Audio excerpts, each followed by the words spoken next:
In the high-stakes world of Manhattan's elite, knowledge is currency, but silence is survival. Alice thought she was just serving drinks to the most powerful men in New York City.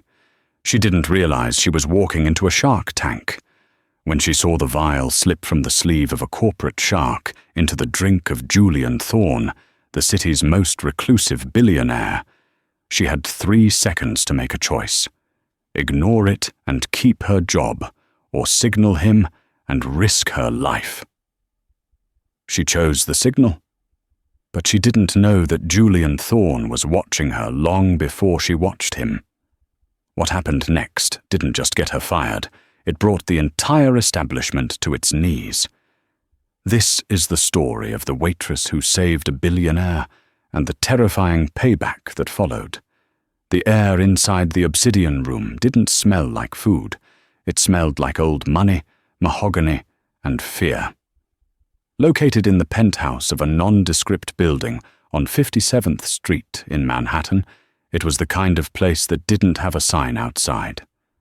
You didn't book a table at the Obsidian. You were summoned.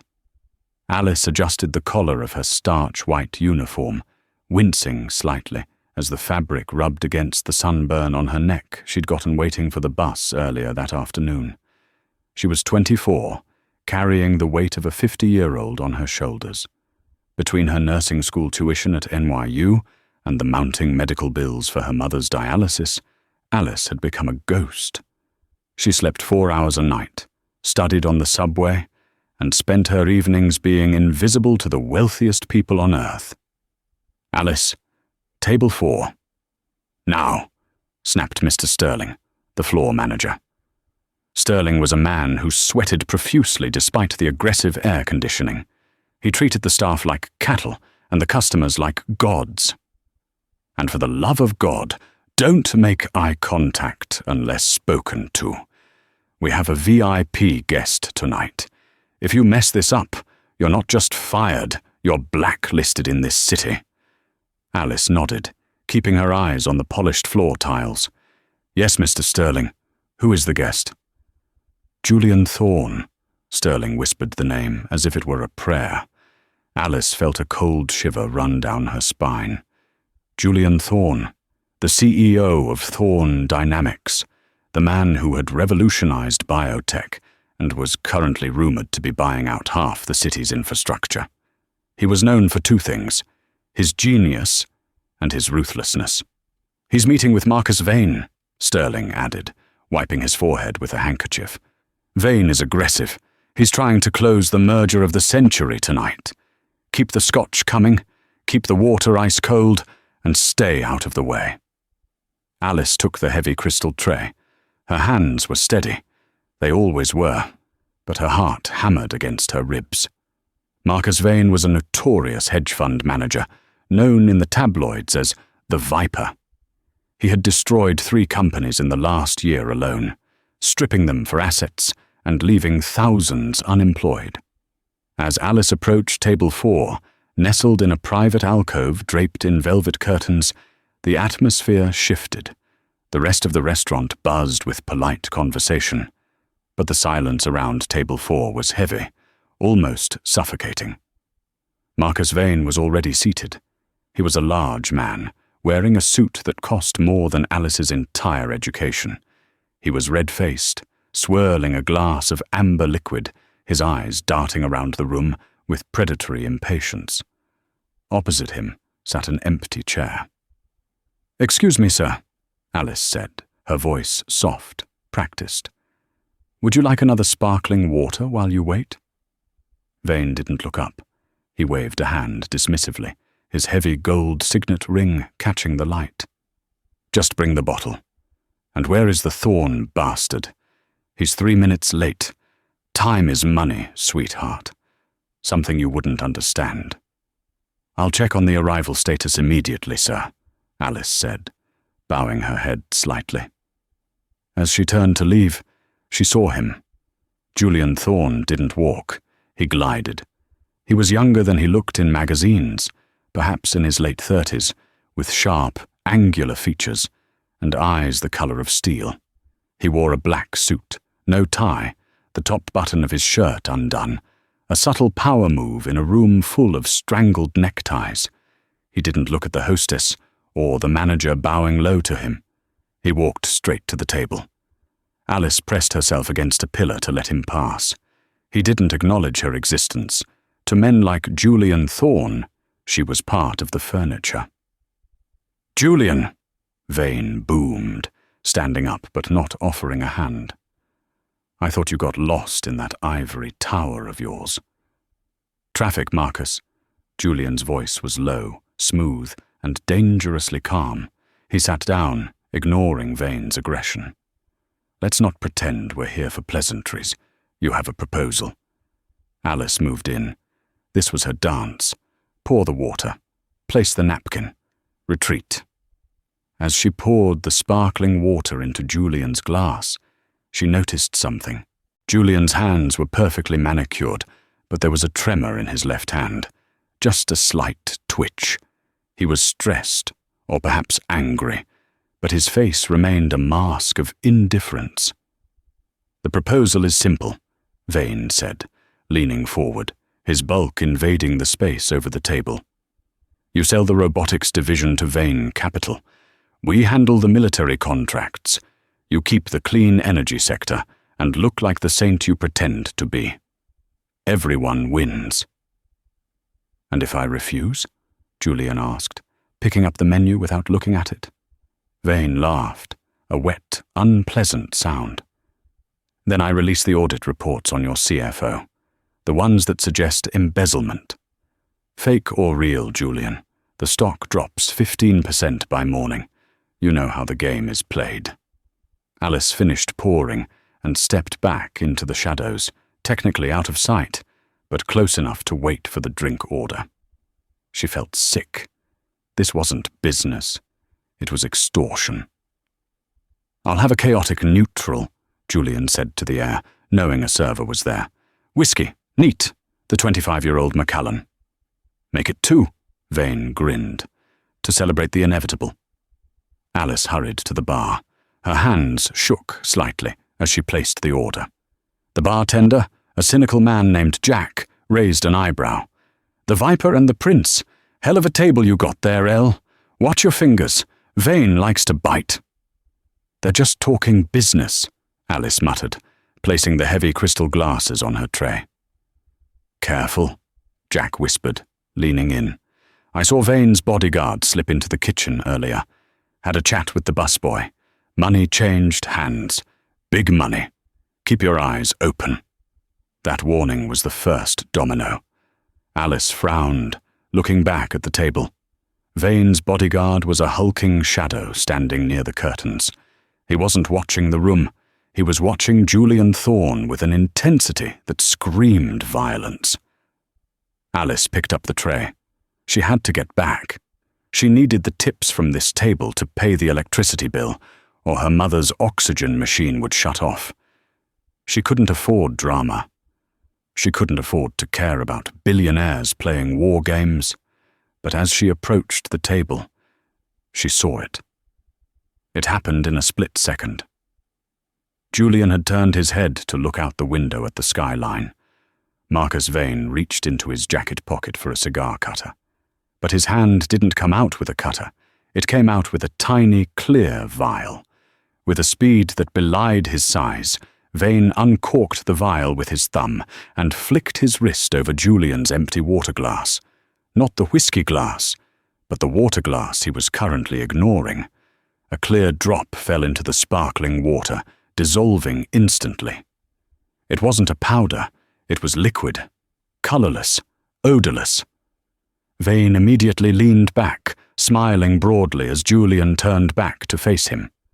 "You know, Julian," Vane said, his voice dripping with false camaraderie, "you need to hydrate. You look pale." Alice froze mid-step, the tray heavy in her hands. She was 10 feet away. She was the only one who had seen it from that angle. The bodyguard was blocking the view of the security cameras. It was a setup. If Julian drank that water, whatever was in it, poison, a sedative, a hallucinogen, it would ruin him. If he passed out, Vane would claim he was drunk or on drugs.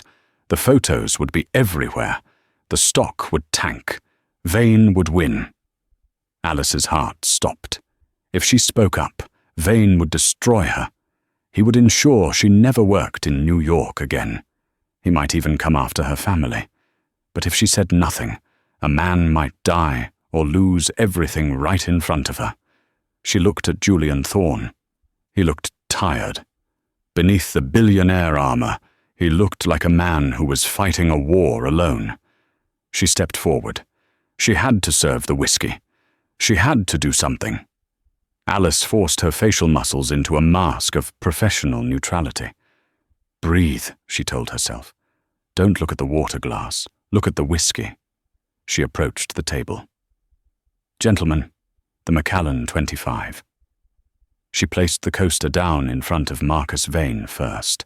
He was watching her, his eyes scanning her uniform, her face, looking for any sign that she had seen his sleight of hand. Alice kept her eyes lowered, placing the heavy glass with surgical precision. Thank you, darling, Vane sneered. She moved to Julian. He was staring at Vane, his mind clearly racing through legal loopholes and counter-strategies. He didn't look up at her. As she placed his whiskey down, her hand hovered for a fraction of a second too long near his water glass, the tainted one. Is everything to your satisfaction, Mr. Thorne? She asked. It was a standard question, but she put a strange, sharp emphasis on the word satisfaction. Julian blinked, breaking his stare with Vane to look up at her.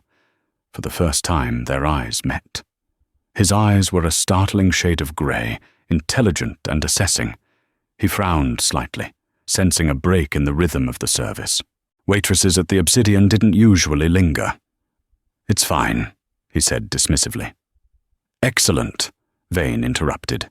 Now drink up, Julian, both the scotch and the water. We have a long night ahead. Julian reached for the water glass. Alice's stomach lurched. She couldn't tackle him. She couldn't scream poison without proof. Vane would sue the restaurant into oblivion, and she'd be arrested for slander. She needed a way to tell him without telling him. She needed a signal. A memory flashed in her mind. Her father, a mechanic who loved old spy movies, used to teach her codes when she was a kid. Morse code, sign language. But Julian Thorne wouldn't know her family codes. She had to use the language of the restaurant. Waitresses had a way of signaling to each other about problem customers, placing the check a certain way, positioning the silverware, the napkin. Standard service protocol at the Obsidian dictated that the cocktail napkin under a drink must be placed with the logo facing the customer. If a napkin was placed face down or rotated 45 degrees, it meant the table was dirty or the service was incomplete. It wasn't enough. He wouldn't notice. Alice acted on pure instinct. As Julian's hand closed around the stem of the water glass, she accidentally bumped the table with her hip. The impact wasn't hard enough to spill everything, but it was enough to make the water slosh dangerously close to the rim. "Oh, I am so clumsy," Alice gasped, feigning horror. In one fluid motion, she reached out and snatched the water glass away from his hand before he could lift it. "I am so sorry, sir. I almost spilled it on your suit. Let me get you a fresh one immediately." The reaction was instantaneous. "Hey!" Vane barked, slamming his hand on the table. "The water was fine. Leave it." His reaction was too loud, too aggressive for a spilled drop of water. Julian froze. He was a man who analyzed data for a living. He looked at Vane's furious red face. Then he looked at Alice. Alice was holding the glass tight against her chest, stepping back. She looked terrified, but she held Julian's gaze. She widened her eyes slightly and gave a microscopic shake of her head. "Don't." Then she did the unthinkable. She broke character. "Mr. Thorne," she said, her voice trembling but audible. "This water, the ice has melted. It would dilute the palate for the Macallan. It is tainted. She stressed the word. Julian Thorne went perfectly still. The air in the booth seemed to drop 10 degrees. He looked at the glass in her hand, then at Vane, who was now standing up. "You stupid girl," Vane hissed, his voice low and venomous. "Give him the damn glass. It's sparkling water, not wine. It doesn't need to breathe." "I insist on bringing a fresh bottle," Alice said, backing away further. "It is policy." "Fire her," Vane shouted, turning to look for the manager. "Sterling, get over here." Mr. Sterling came running from the shadows, looking like he was about to have a heart attack. "Mr. Vane? Mr. Thorne? What is the meaning of this? Alice, what have you done?" "She's incompetent," Vane roared. "She snatched the drink right out of Mr. Thorne's hand. She's refusing to serve him. I want her gone. Now, and get security to escort her out." Sterling turned on Alice, his face purple. "Alice, put the glass down and apologize immediately, or so help me God, I will ensure you never work in this town again." Alice stood alone in the center of the room. The entire restaurant had gone silent. Forks hovered halfway to mouths. All eyes were on her. She was clutching the poisoned glass like a grenade. If she gave it back, Julian would drink it to appease the situation. If she walked away with it, she would be fired for insubordination and theft. She looked at Julian. He hadn't said a word. He was leaning back in his chair, his fingers steeped together, watching the scene unfold with a detached curiosity. He was testing her. Or maybe he didn't believe her. "I cannot serve this," Alice said, her voice breaking. "It's not right." Sterling grabbed her arm. "Give me the glass." "No," Alice said. "Give it to me." Sterling yanked at her arm. The glass slipped from her fingers. Time seemed to slow down. The crystal tumbler hit the marble floor. It didn't just break. It shattered into 1,000 glittering diamonds. The water, and the chemical Vane had dropped into it, splashed across the expensive shoes of Mr. Sterling and the hem of Alice's dress. The crash echoed through the silent restaurant. "You bitch!" Vane shouted, actually stepping forward as if to strike her. Alice flinched, closing her eyes, waiting for the blow or the security guards to grab her. "Sit down, Marcus." The voice wasn't loud, but it cracked through the room like a whip. Julian Thorne had stood up. He wasn't looking at Alice. He was looking at Marcus Vane. And for the first time that night, the predator in the room wasn't the man named the Viper.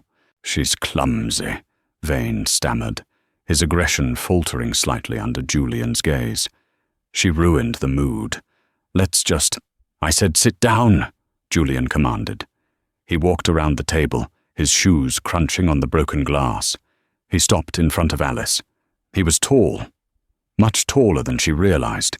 He smelled of sandalwood and cold rain. He looked down at her, his expression unreadable. "You dropped my drink," Julian said softly. I'm sorry, sir," Alice whispered. "It was bad water." Julian looked at the puddle on the floor. Then he looked at Vane, who was sweating profusely now. "Mr. Sterling," Julian said, not taking his eyes off Alice. "Yes, Mr. Thorne. I am so sorry. She is fired immediately. I will calling the police regarding—" "Bring me a clean napkin," Julian interrupted. "And a pipette." Sterling blinked. What?" "A pipette, or a straw, and a sterile container. A clean glass will do."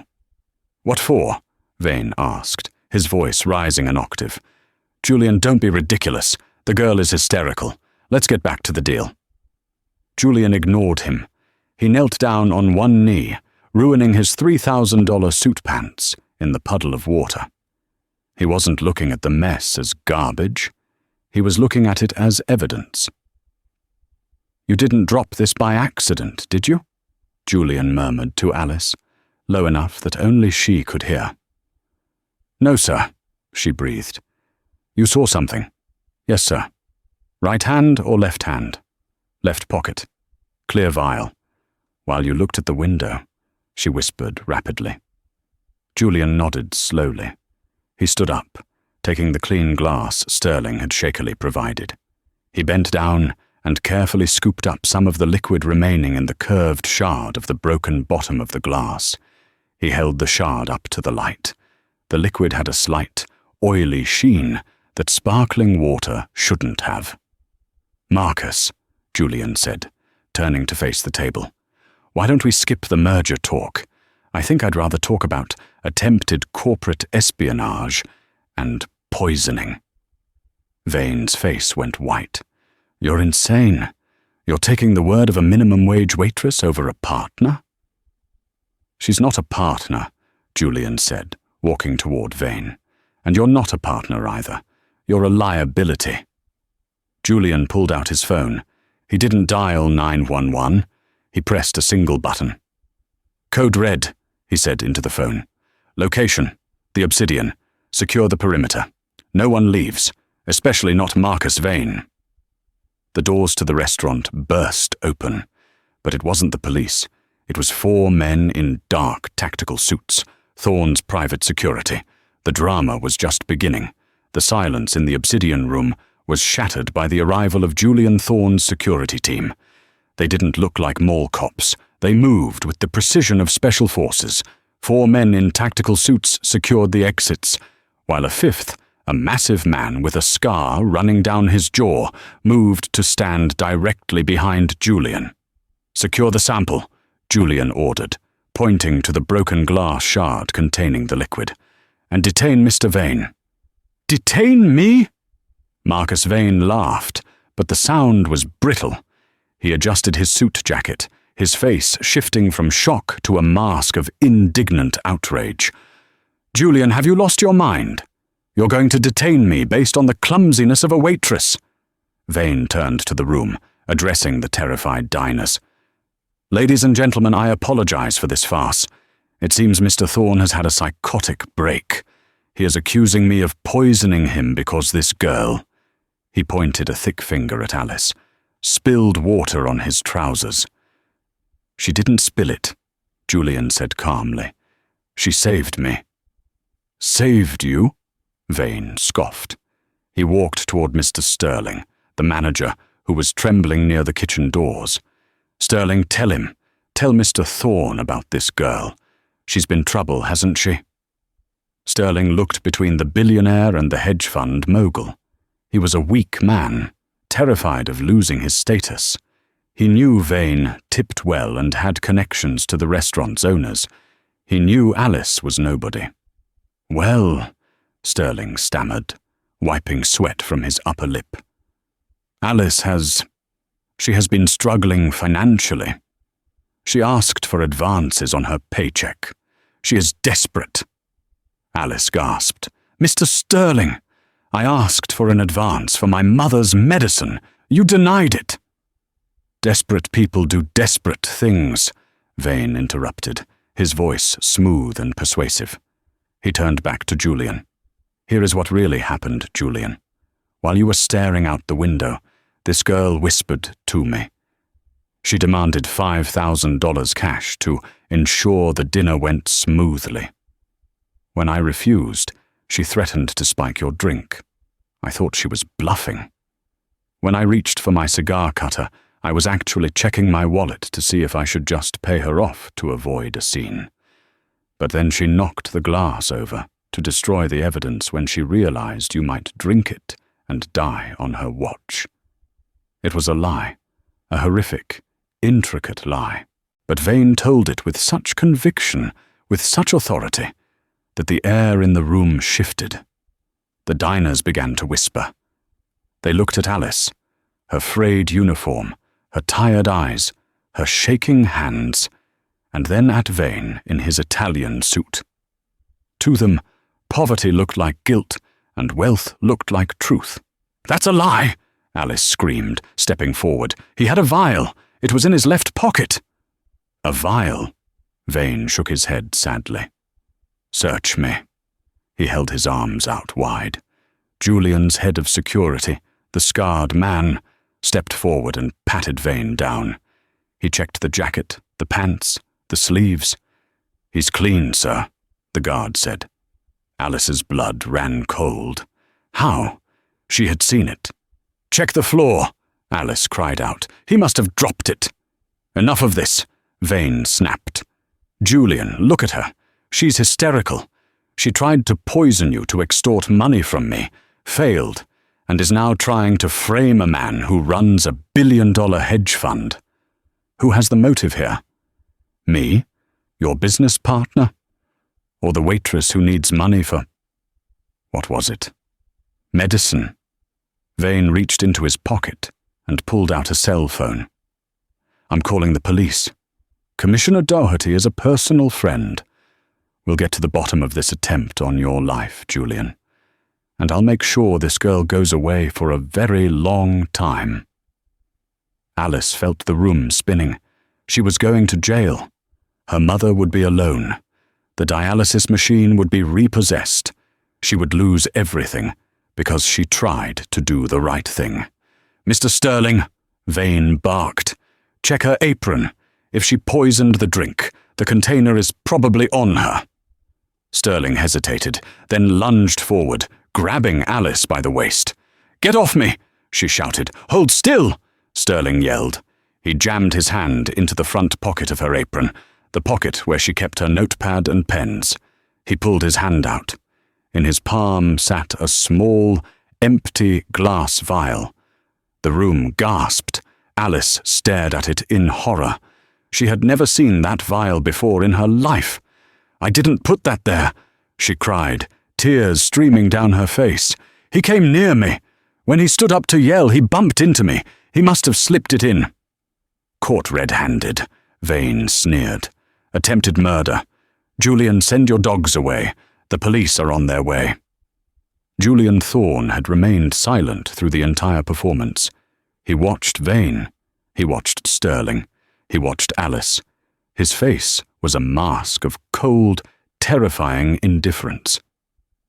Give me the vial, Julian said. Sterling handed it over with trembling fingers. Julian held it up to the light, inspecting it with the same clinical detachment he used for microchips. Polonium-210? Julian asked, seemingly to the air. No, too rare. Ricin? Too messy. Highly concentrated digoxin, perhaps. Induces heart failure. Looks like a natural heart attack. He looked at Alice.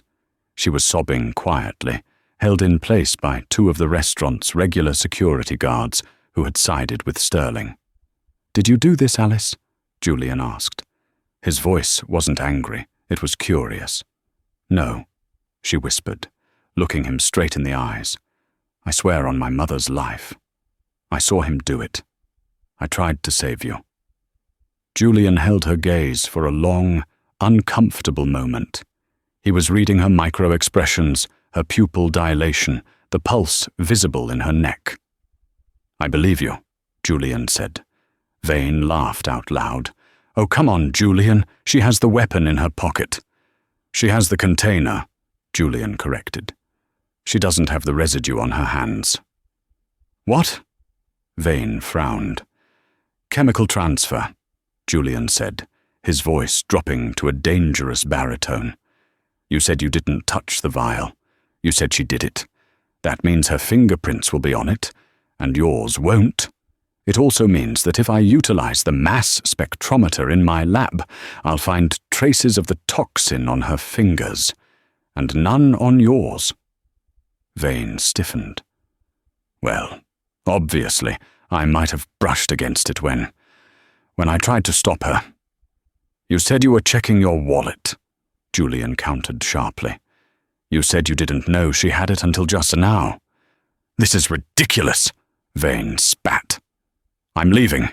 My lawyers will talk to yours. Vane turned to leave. Stop him, Julian ordered. The 4 tactical guards blocked Vane's path. This is kidnapping, Vane shouted. I will have this place swarming with SWAT in 10 minutes. "Let them come," Julian said. He walked over to Alice. "Let her go." The restaurant guards looked at Sterling. Sterling looked at Vane. Vane nodded. "Let her go," Vane said, his eyes narrowing. "She's not going anywhere anyway. The NYPD is 5 minutes out." Julian took off his suit jacket. In a move that shocked everyone, he placed it around Alice's shaking shoulders. It was heavy, warm, and smelled of expensive cologne. "You're cold," he said gently. "Mr. Thorne," Alice stammered. "The police. If they come, Vane owns them. Everyone knows he plays golf with the commissioner. They won't listen to me." "I know," Julian said. "That's why we aren't waiting for the police." He turned to the head of his security team. "Extraction protocol. Beta, get the car to the service entrance. We leave in 2 minutes." "You're running?" Vane mocked. "Running away with the waitress? That's an admission of guilt, Julian. The headlines tomorrow. Billionaire and mistress flee scene of crime." Julian stopped. He turned slowly to face Vane. "I'm not running, Marcus. I'm relocating to a secure environment to process the evidence. And when I'm done, I'm not coming for your money. I'm not coming for your company." Julian stepped closer, his voice a whisper that carried across the room. "I'm coming for your life." The back entrance of the Obsidian room led into a narrow, grime-streaked alleyway that smelled of garbage and stale grease, a stark contrast to the velvet and crystal upstairs. Alice stumbled as she ran, her heels clicking on the wet pavement. Julian held her arm, not forcefully, but with a steady, guiding grip. He moved fast, his long legs eating up the distance. "Where are we going?" Alice gasped.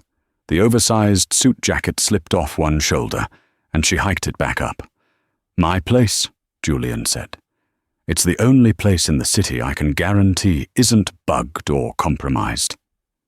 "But the police—" "The police are currently surrounding the front entrance," Julian said, checking his watch. "Vane's friends. If they took you into custody tonight, you wouldn't make it to a jail cell. You'd have an accident in the transport van. A seizure, a heart attack. Vane cleans up his loose ends." Alice felt sick. She stopped running, leaning against the brick wall of the alley. "I can't go with you. My mother, she's at home. She needs me. If Vane knows who I am, he knows where I live." Julian stopped. He looked at her, and for the first time, the mask of the billionaire CEO cracked. He looked genuinely concerned. "What is your mother's name?" "Maria. Maria Rossi." Julian tapped his earpiece. "Orion, listen to me. Dispatch Unit 3 to Queens. Address—" He looked at Alice. 42nd Street, apartment 4B, she supplied quickly. "Secure Maria Rossi," Julian commanded into the air. "Medical transport. High priority. Take her to the private wing at St. Jude's. Put her under the alias Jane Doe 7, and put a guard on the door. No one enters without my retinal scan." He looked back at Alice. "She's safe. My medical team is better than any hospital in the state. Now we need to move." A sleek, matte black SUV screeched to a halt at the end of the alley. The doors flew open. They jumped inside. The interior was like a spaceship. Screens, leather, and silence. As the heavy door thudded shut, the noise of the city vanished. "Go," Julian told the driver. As the car merged into the chaotic New York traffic, Alice sank back into the leather seat. She was trembling uncontrollably now, the adrenaline wearing off. "Drink this," Julian said, handing her a bottle of water from a refrigerated console. "It's sealed. Safe." Alice cracked the seal and drank greedily. She wiped her mouth with the back of her hand. "Why are you doing this? You could have just let them arrest me. You have lawyers. You could have fought Vane later. Why save a waitress?" Julian looked out the tinted window as the city lights blurred by. Because you signaled, he said softly. He turned to look at her. Do you know how many people sit at that table with Marcus Vane? Politicians, CEOs, generals. They all see what he is. They all see him cheat, lie, and destroy. And they say nothing. They drink their wine and look the other way because they are afraid, or because they want a piece of the pie. He leaned forward, his grey eyes intense. You have nothing. You are working for minimum wage in a place that treats you like dirt. You had everything to lose and nothing to gain. And yet, when you saw a man in danger, you didn't look away. You signaled? He paused. I don't trust people, Alice. I trust data. I trust results. But tonight, you gave me a data point I haven't seen in a long time. Loyalty to the truth. Alice looked down at her hands. I just didn't want you to die. And now they want you dead for it, Julian said grimly. Vane is already spinning the narrative. Look. He tapped a screen built into the car seat. A news alert was flashing. Breaking. Assassination attempt at the Obsidian. Waitress taken into custody after poisoning attempt on billionaire Julian Thorne. Sources say she was working with a rival corporate faction. They're saying I'm in custody, Alice asked, horrified. Disinformation, Julian said. They are trying to flush us out. They want me to call in and say, no, she's with me, so they can track my phone location. So what do? We go to the penthouse, Julian said. We analyze the sample I took from the glass. We get proof that the poison is toxin, which Vane's pharmaceutical subsidiary manufactures exclusively. And then, a dark smile touched Julian's lips. It wasn't a nice smile. It was the smile of a wolf who had just found the scent of blood. And then, we go to the gala. The gala? Tomorrow night. The Met Gala. Vane is the guest of honor. He thinks he's won. He thinks you're on the run and I'm in hiding.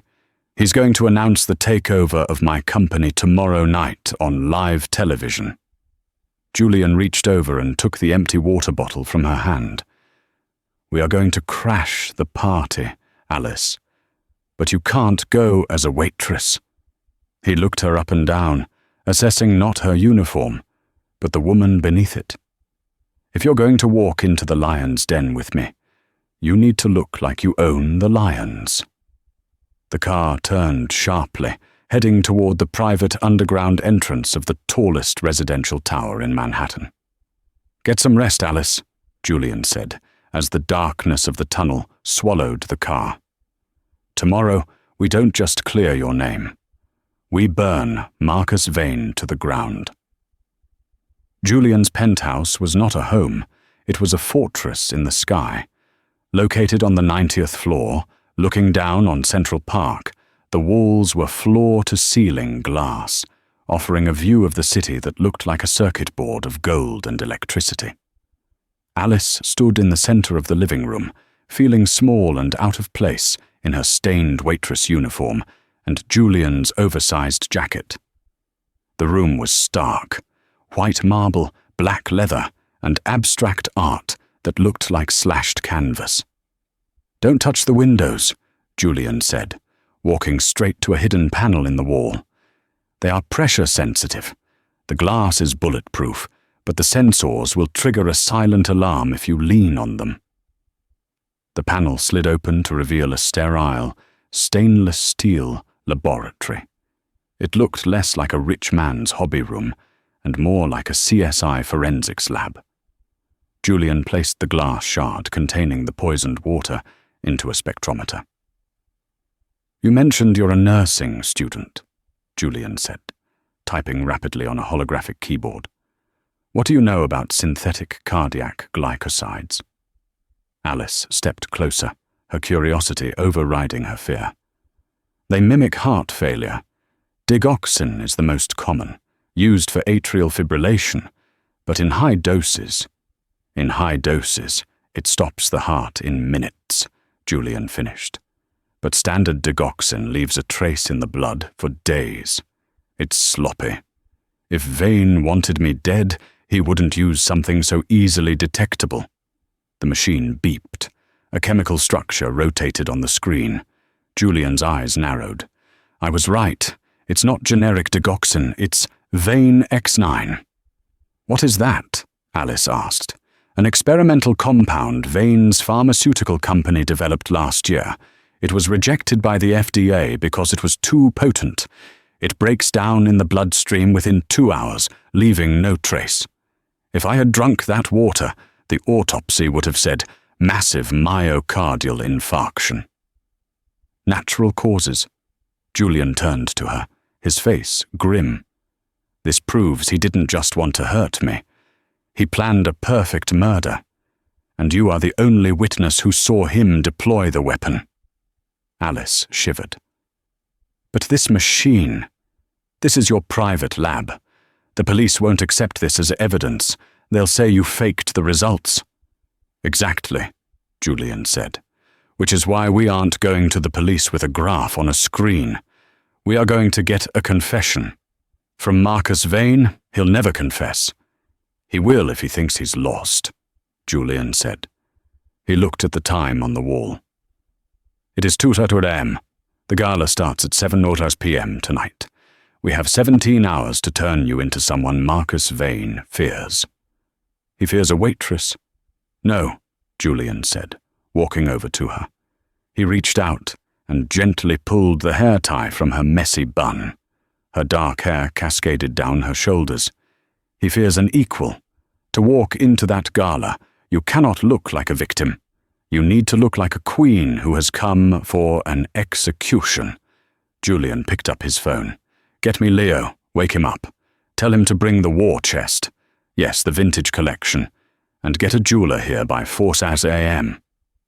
The next 12 hours were a blur of pain and polish. Leo, a stylist with a sharp tongue and sharper scissors, arrived within the hour. He didn't ask questions about who Alice was or why she was covered in dried, sparkling water. He just worked. Alice was scrubbed, polished, and painted. Her chipped nails were manicured into sharp, dark red talons. Her hair was styled into glossy, Hollywood waves. Then came the dress. No pastels, Julian ordered from the corner of the room where he was working on 3 laptops simultaneously. She isn't a debutante. Put her in the Obsidian. Leo gasped. The custom Givenchy? It's archival. It's priceless. Put it on her. The dress was a masterpiece of black velvet and midnight blue silk, strapless, with a slit that ran up to her thigh. It fit Alice like a second skin. It was elegant, but severe. It was a dress for a woman who commanded rooms, not one who served in them. Julian stood up. He walked over to a safe in the wall and pulled out a necklace. It wasn't delicate. It was a heavy choker of white diamonds and sapphires. He stood behind Alice, fastening the clasp around her neck. His fingers were cold against her warm skin. Alice looked in the mirror. She didn't recognize the woman staring back. The tired, scared waitress was gone. In her place was a statue of ice and darkness. Listen to me, Julian whispered, his breath against her ear. Tonight, you are not Alice the waitress. You are my partner. You don't speak unless I signal. You don't apologize. You don't look down. You look them in the eye, and you let them wonder who you are. I'm scared, Alice admitted, her voice trembling slightly. Good, Julian said, meeting her eyes in the mirror. Fear keeps you sharp. Vane thinks you're in a jail cell or a ditch. When he sees you tonight, alive and standing next to me, he will panic. And when he panics, he makes mistakes. He offered her his arm. Ready to go to war? The Metropolitan Museum of Art was a fortress of light. Flashbulbs popped like strobe lights as the most famous people in the world walked the famous steps. The red carpet was a sea of tulle, tuxedos, and forced smiles. At the top of the stairs, holding court like a king, was Marcus Vane. He looked triumphant.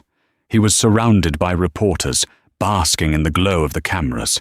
He had already given 3 interviews, subtly hinting at the tragic mental breakdown of his rival, Julian Thorne, and the unfortunate criminal incident at the restaurant the night before.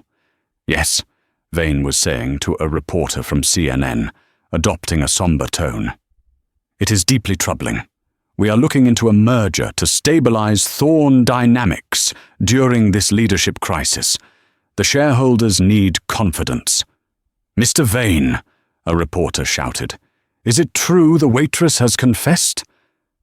We believe she is cooperating with authorities. Vane lied smoothly. It's a sad story of a disgruntled employee. Suddenly, the crowd at the bottom of the stairs went quiet. It wasn't a normal lull in conversation. It was a wave of silence that rolled up the steps, silencing the reporters, the actors, and the politicians. Vane frowned, looking down toward the street. What is going on? A black limousine had pulled up, not the standard issue, but a vintage Rolls-Royce Phantom. The driver opened the door. First came the shoe, a black stiletto, sharp as a knife, hitting the red carpet. Then Julian Thorne stepped out. He looked impeccable in a tuxedo that was cut sharp enough to bleed. He didn't look like a man having a mental breakdown. He looked like the owner of the world. He turned and offered his hand to the interior of the car. Alice emerged. The silence broke into a chaotic roar of whispers and camera shutters. Who is she? Is that a movie star? Is that royalty? She stood tall, the black velvet dress drinking in the light, the diamonds at her throat blazing like cold fire. She gripped Julian's hand, her face a mask of cool, untouchable beauty. Eyes up, Julian murmured. Walk. They ascended the stairs. The sea of people parted for them. It was biblical. Marcus Vane stood at the top, frozen, his glass of champagne tilted dangerously in his hand, his face drained of colour, leaving him looking pasty and old. He stared at Alice as if he were seeing a ghost. She's supposed to be dead, his eyes screamed, or in prison. How is she here? How is she wearing $1 million in diamonds? Julian and Alice didn't stop for the press. They walked straight up to Vane. The cameras swiveled, sensing the confrontation of the decade. Marcus, Julian said, his voice calm and amplified by the dozens of microphones thrust in their direction. You seem surprised. Were you expecting someone else? Vane recovered his composure, but his smile was tight, rictus-like. Julian, I heard you were unwell. And who is this delightful companion? Vane's eyes darted to Alice, full of warning. Say a word, his look said, and I kill your mother. Alice felt her knees shake, but she remembered the layout of the penthouse. She remembered the cold, sterile lab. She remembered her mother's tired face. She looked Marcus Vane dead in the eye. We have met, Mr. Vane, Alice said. Her voice was clear, elegant, shedding her working-class accent for the polished tone she had practiced all afternoon. Last night, at the Obsidian, though I believe you dropped something before you left. The crowd gasped. The reporters leaned in. I don't know what you're talking about. Vane laughed nervously. I meet so many people. You dropped your facade, Julian cut in. Julian reached into his tuxedo pocket. Vane flinched, expecting a weapon. Julian pulled out a folded piece of paper. It wasn't the lab report. It was a subpoena. What is this? Vane hissed, swiping the paper. It's a notification, Julian said, loud enough for the press to hear. I've just filed an injunction against the merger, and I've also filed a formal request with the SEC to investigate insider trading regarding the short selling of Thorne Dynamics stock that occurred this morning. You have no proof, Vane snarled, dropping the pleasant act. Don't I? Julian smiled. You see, Marcus, you made a mistake. You thought you were playing chess. But you were just playing with poison. Julian turned to the cameras. Ladies and gentlemen of the press, Mr. Vane has been telling you that this woman is a criminal. But the truth is, she is the only reason I am alive tonight. The flashes were blinding. Get them out of here, Vane shouted to the security detail. Met Gala. Security. Not his own. This man is harassing me. He's unstable. The head of security stepped forward, but instead of grabbing Julian, he hesitated. Julian looked at the security guard. Check your earpiece, Sergeant. I believe the NYPD has just arrived, but they aren't here for me. Vane turned around. Marching up the steps, pushing through the confused celebrities, were 4 uniformed officers and a detective. Marcus Vane? The detective asked. This is an outrage, Vane sputtered. Do you know who I am? Yes, the detective said. You're the man who paid a busboy $5,000 to plant a vial of digoxin in a waitress's apron. We have the busboy in custody. He flipped about 20 minutes ago. The color left Vane's face completely. Julian leaned in close to Vane, so only he and Alice could hear. You should have tipped better, Julian whispered. The detective pulled out handcuffs. Marcus Vane, you are under arrest for conspiracy to commit murder, corporate espionage, and tampering with evidence. As the cuffs clicked around Vane's wrists, the crowd erupted. It was chaos. The King of Wall Street was being dragged away in a tuxedo. But as Vane was hauled past them, he stopped. He looked at Alice with eyes full of pure, unadulterated hatred. This isn't over, Vane spat at her. You think you won, Waitress? You have no idea what you've started. The board, the organization. They won't let this slide. He was shoved into the back of a squad car at the bottom of the steps. Alice let out a breath she felt she had been holding for 24 hours. She sagged against Julian. It's over, she whispered. Julian didn't smile. He watched the police car drive away, his jaw tight. No, Julian said darkly. He mentioned the organization. Vane was just a middleman. He looked down at Alice. The real danger hasn't even introduced himself yet. The ride back to the penthouse was silent, but it wasn't the terrified silence of the previous night. It was the heavy, charged silence of 2 people who had just walked through fire together and survived. When they arrived back at the apartment, the adrenaline crash hit Alice hard. She sank onto the white leather sofa, carefully removing the diamond choker that felt heavier than a shackle. You can keep it, Julian said, pouring 2 glasses of amber liquid. This time he checked the bottle himself, breaking the seal in front of her. I can't, Alice said, her voice soft. It costs more than my mother's life savings. More than her life, probably. It's just carbon, Alice. Compressed coal. Julian sat opposite her, loosening his tie. Value is what we assign to things, like loyalty or courage. He slid a glass toward her. The police have your statement. Vane's lawyers will try to bury you, but they can't. The busboy's confession is ironclad, and the chemical analysis from my lab is already in the hands of the FBI. You're safe. Alice took a sip of the drink. It burned, warming her chest. So that's it? I go back to the Obsidian? I don't think Sterling will want me back. Julian laughed, a genuine, rare sound. Sterling is currently being investigated for workplace negligence and facilitating a hostile environment. He won't be managing a hot dog stand-by next week. And no, you are not going back there. He reached into his jacket pocket and pulled out a sleek, black envelope. He placed it on the coffee table. What is this? Severance pay, Julian said. Or a signing bonus. Depends on how you look at it. Alice opened the envelope. Inside was a check. The number made her dizzy. It was enough to pay off her mother's medical bills, her tuition, and buy a house in a safe neighborhood. "I can't accept this," she whispered, tears pricking her eyes. "I just did what was right." "And that is why you deserve it," Julian said seriously. "But there is a condition."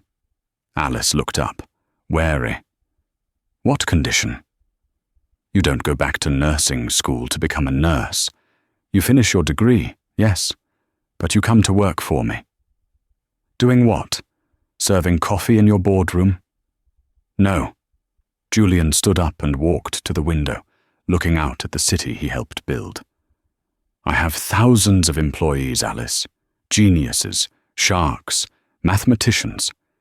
But I don't have anyone I can trust to watch my back. I need a personal liaison, someone who can read a room before I walk into it, someone who notices the details everyone else misses, someone who isn't afraid to slap a poisoned glass out of my hand." He turned back to her, his silhouette framed by the city lights. "I'm offering you a job as my chief of staff. The salary is triple what's on that check. Full benefits. The best medical care for your mother, indefinitely." Alice stood up. Her heart was pounding. It was a deal with the devil, or perhaps an angel in a tuxedo. It meant entering his world, a world of danger, organizations, and men like Marcus Vane. "Vane said it wasn't over," Alice said. "He said there are others." "There are always others." Julian stepped closer, invading her personal space, his eyes locking onto hers. "That's why I need you. I can fight the wars, Alice, but I need you to guard the peace." He held out his hand. Alice looked at the hand. It was the same hand she had saved. She thought of her mother, safe in the private hospital wing. She thought of the thrill she felt walking up the steps of the Met Gala. She realized she didn't want to be invisible anymore. She took his hand. "Deal," she said. Julian didn't let go. He pulled her slightly closer. The air between them crackled with unspoken tension, the kind that comes after survival. "Good," Julian whispered. "Get some sleep, Alice. Tomorrow, we restructure the company. And the day after that, we hunt down the rest of them." Alice smiled, a sharp, dangerous smile that mirrored his own. The waitress was gone. The partner had arrived. What a ride. Alice went from serving drinks to running the empire, all because she paid attention when everyone else was looking away. It just goes to show that character is what you do when you think no one is watching. Marcus Vane thought he was untouchable because of his money, but he forgot that the most dangerous person in the room is the one with nothing to lose and everything to protect. But here is the real question for you guys. If you were in Alice's shoes and you saw that poison go into the glass, would you have risked your job to save him? Or would you have stayed silent to protect your family?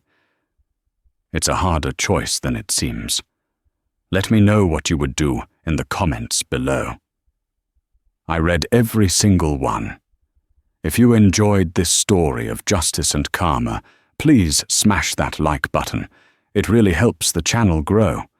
And if you want more stories about underdogs taking down billionaires, revenge, and instant karma, hit that subscribe button and turn on the notification bell so you never miss an upload. Up next, check out this video about a janitor who inherited the company he cleaned for 30 years. You won't believe the twist in that one. Thanks for watching, and see you in the next story.